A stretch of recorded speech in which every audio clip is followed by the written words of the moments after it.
নমস্কার, শুভ সকাল। এক পান ব্যবসায়ী, অর্থাৎ তার নাম ছিল রঘু দাস।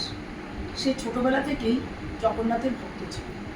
তো দক্ষিণ দেশে তার পানের আড়ত ছিল। হঠাৎ কোনো কারণে একবার তার এই ব্যবসা ফেল করে যায়। তো তার উপরে সংসারের বোঝা সে আর কিছুতেই নিতে পারছে না। খুব অর্থাভাব, তার খুবই কষ্ট হচ্ছিল। তার উপর তার পরিবার নির্ভর করে আছে। তো তখন তিনি কি করবেন বুঝতে পারছেন না। তো একদিন রাতে তাকে কেউ একজন স্বপ্ন দেখালেন। বললেন, তুই এত ভাবছিস কেন? তুই এখান থেকে তোর সব কিছু গুটিয়ে তুই উড়িষ্যায় চলে যা। সেখানে জগন্নাথ দেবের মন্দিরে প্রচুর ভক্ত আসে। তার আশেপাশে তুই কোনো একটা জায়গা দেখে পানের দোকান দে। কে বলতে পারে একদিন তোর এই পানের দোকান পৃথিবী বিখ্যাত হয়ে যাবে। হয়তো তোর পান দিয়ে জগন্নাথের ভোগেও লাগতে পারে। তো সে স্বপ্ন দেখে তার ঘুম ভেঙে গেল। তারপর সে ভাবলো যে সে নতুন জায়গায় গিয়ে কি করে সে দোকান দিবে। দিনরাত সে এই চিন্তাই করে। তারপর যাই হোক, সে তার পরিবারকে নিয়ে সেখানে উড়িষ্যায় আসলো। আসার পরে সেখানেও সে চিন্তা করছে যে কোথায় সে দোকান দেবে। তখন একজন তাকে বলল, আপাতত তুমি নিচেই তুমি পানের দোকান দাও। তো সেখানে মেঝের মধ্যেই সে একটা পানের দোকান। তো তার হাতের পান এত সুস্বাদু ছিল যে কিছুদিন যেতে না যেতেই তার পান খুব বিখ্যাত হয়ে গেল। তারপরে সে একটা আস্তে আস্তে ছোট দোকান দিল। তো সে দোকান করে, তারপরে কিছুটা সময় দোকান বন্ধ করে সন্ধ্যার সময় গিয়ে প্রভুর আরতি দর্শন করে। যাই হোক, সে দোকানদারির ফাঁকে ফাঁকে মন্দিরে গিয়ে প্রভুর সমস্ত কিছু নাম গান শুনে আরতি দর্শন করে। এভাবেই তার দিন কাটছে। তো আস্তে আস্তে তার ব্যবসাও খুলে পেঁপে উঠছে। নানান জায়গা থেকে যত ভক্তরা এসছে তার দোকানে পান খাচ্ছে। পান মানেই হচ্ছে রঘু দাসের পান। দিকে দিকে প্রচার হয়ে গেল। তারপর একদিন কি হলো, যখন মন্দির বন্ধ করে পূজারী চলে যান, মন্দিরের আশেপাশটাও তখন ফাঁকা হয়ে যান। পূজারী যখন জগন্নাথ এবং বলরাম সুভদ্রাকে তাদের রাজবেশ চালিয়ে রাত্রিতে যে বেশ পরানো হয় সেই বেশ পরিয়ে তাদের শয়ন দিয়ে দরজা বন্ধ করে দিয়ে চলে যান। ঠিক তারপরে আর রঘুদাসও যখন দোকান বন্ধ করবে, অর্থাৎ বেশি রাত্রে যখন লোকজন থাকে না, তখন দুটি অল্পবয়স্ক ছেলে এসে রঘুদাসের কাছে বলছে যে আমাদের একটু পান দেবে। তো রঘুদাস তখন বললে, তোমরা এত অল্প বয়স্ক ছেলে, তোমরা পান খাবে কেন? তখন বললো, না, আমাদের বাবা আসলে আমাদের এত মন্ডা মিঠাই এত কিছু আমাদের খাওয়ান, কিন্তু আমাদের পান কখনো দেন না। তো আমাদের না খেতে খেতে অরুচি এসে গেছে, তাই একটু পান খেতে পারলে ভালো হতো। তো রঘুদাস তাদের ওই দুটি বালকের চেহারা দেখে অভিভূত হয়ে গেছে। সে আর কি কথা বলবে সে বলতেই পারছে না। তাদের ড্রেস, তাদের চুল বাঁধা, তাদের সমস্ত কিছু দেখে রঘুদাস আপ্লুত হয়ে গেছে। রঘুদাস ভাবছে কোনো দেব শিশু কোথায় তার দোকানে এসেছে।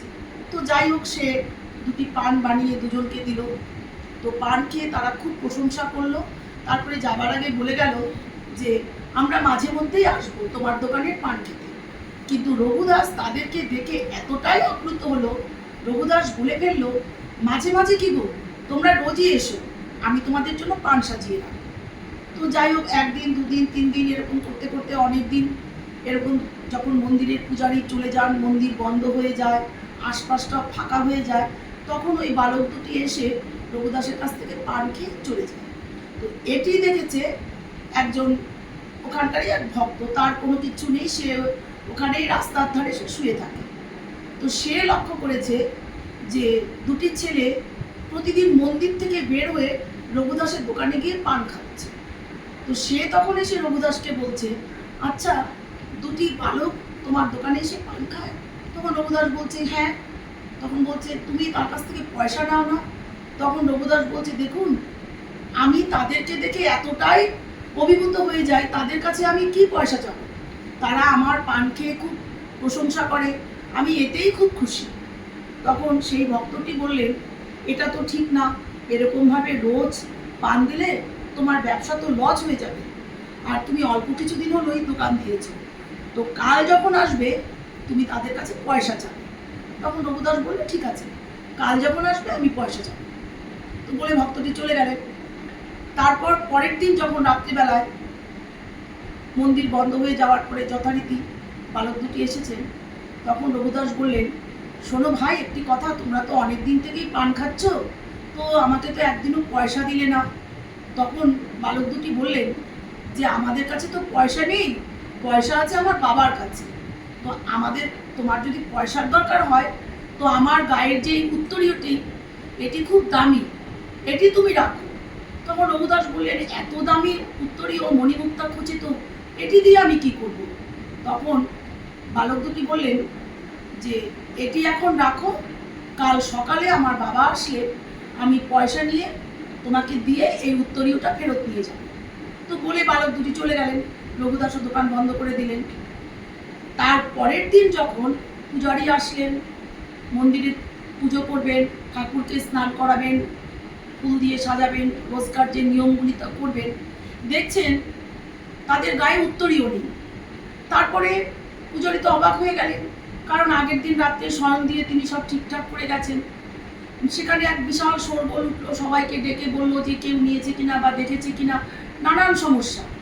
এই শোরগোল রঘুদাসের কানেও গেল। তো রঘুদাস ভাবলো কি হলো, মন্দিরে একটু দেখে আসি। তো রঘুদাস এসে শুনলো যে প্রভুর গায়ের উত্তরীয় পাওয়া যাচ্ছে না। তো রঘুদাস ভাবলো কালকে তো দুটি বালক আমাকে একটি উত্তরীয় দিয়ে গেছে। রঘুদাস দৌড়ে সেই উত্তরীয়টা এনে পূজারীর হাতে দিল, বলল, দেখুন তো, দুটি বালক কতদিন থেকে আমার কাছে পান খাচ্ছে, তো কালকে আমি পয়সা চাওয়াতে এই উত্তরীয়টি আমার হাতে দিয়ে গেছে।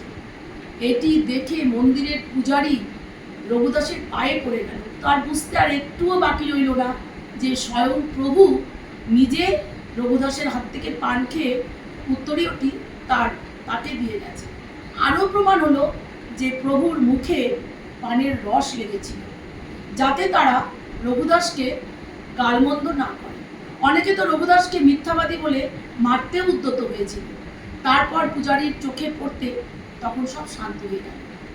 তারপর থেকে পূজারী রঘুদাসকে বলল, আমাদেরই ভুল হয়েছে, আমরা প্রভুকে এত মন্ডা মিঠাই খেতে দেই কিন্তু কখনো পান দেই না।